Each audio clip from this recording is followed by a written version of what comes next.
So the new firmware came out for the Osmo Pocket, the version 1.3.2, I believe, and a lot of improvements and fixes are in this update. This is, I think, the third update since the release of the Osmo Pocket. The first one got released before they even sold this on the market. Only the beta testers got the update. The second update came out December 19th, I believe, and this update just came out a few days ago.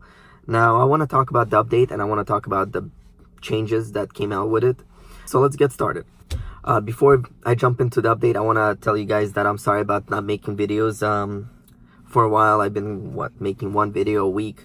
Been really busy. I've been packing. I'm on my way actually right now to the airport, going to the Philippines. So I'll be bringing you guys not tech reviews, but more of vlogs and the travel vlogs with my drone and Osmo Pocket. So I'm gonna see what I could do with Osmo Pocket there and see what I kind of cinematic footage I could record for you guys.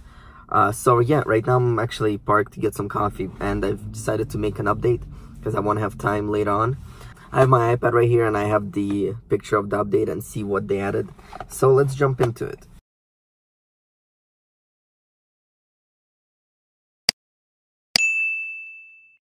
So they added the 1080p 25 frames per second and 50 frames per second, as well as 4K 25 frames per second and 50 frames per second.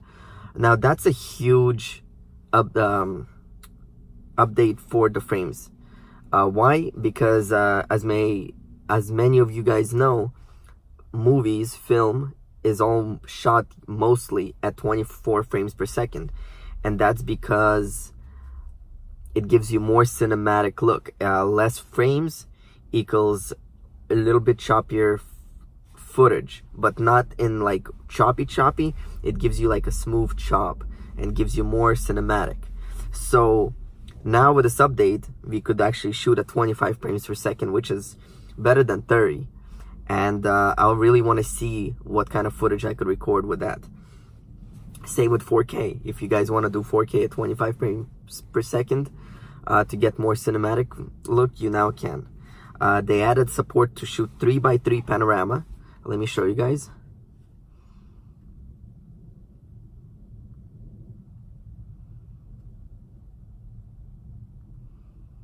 So this is what panorama looks like.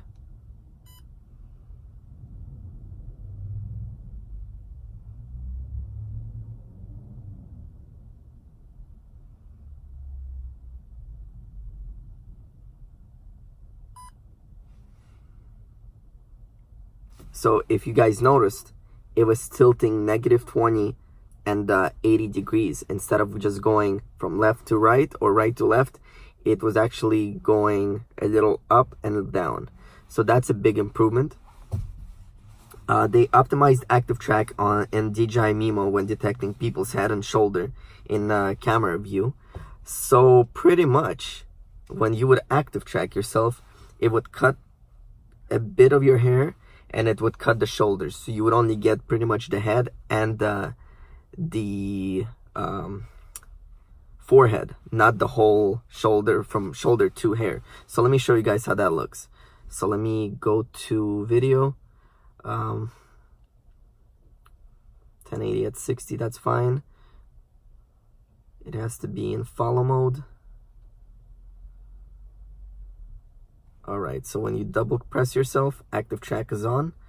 So now when I start recording,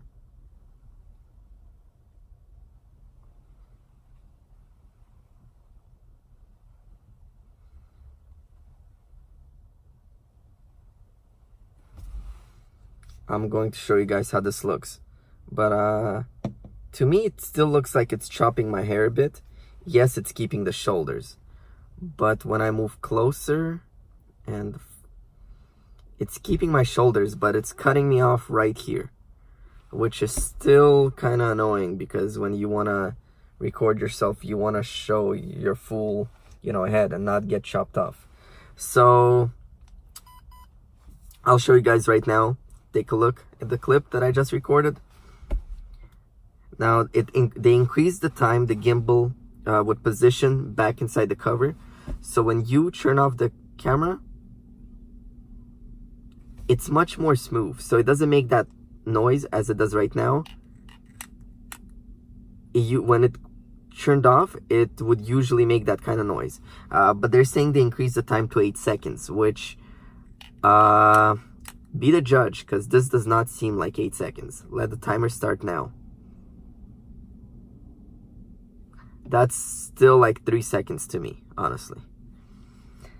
Let's see. So they optimized the focus in some situations, optimized ActiveTrack when the gimbal is in portrait mode and flashlight mode. So flashlight mode is pretty much, if I turn on the camera, this would be the, this would be the flashlight mode, like this, or like that. Let's see, they fixed the issue where red tint appeared in using auto white balance. I have not noticed that, so I'm not even going to go over that. And then fix an issue affecting some devices when where the charging time was slow. So I mean, if you had that issue, that's good for you. But that's pretty much it. The biggest update to me is the Panorama and also the 25 frames per second. Now you could get more cinematic shots as well as better panoramas. I wish they would improve my ActiveTrack on my head and the shoulders better without chopping off hair.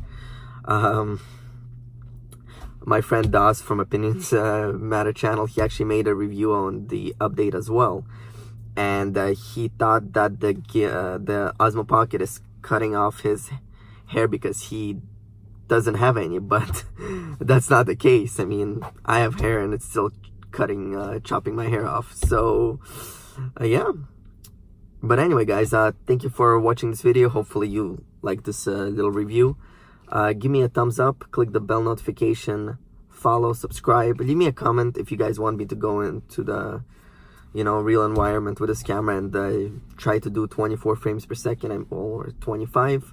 And stay tuned for the travel vlogs that I'm going to be bringing you guys from Philippines. So thank you guys for watching again, and I'll see you next time.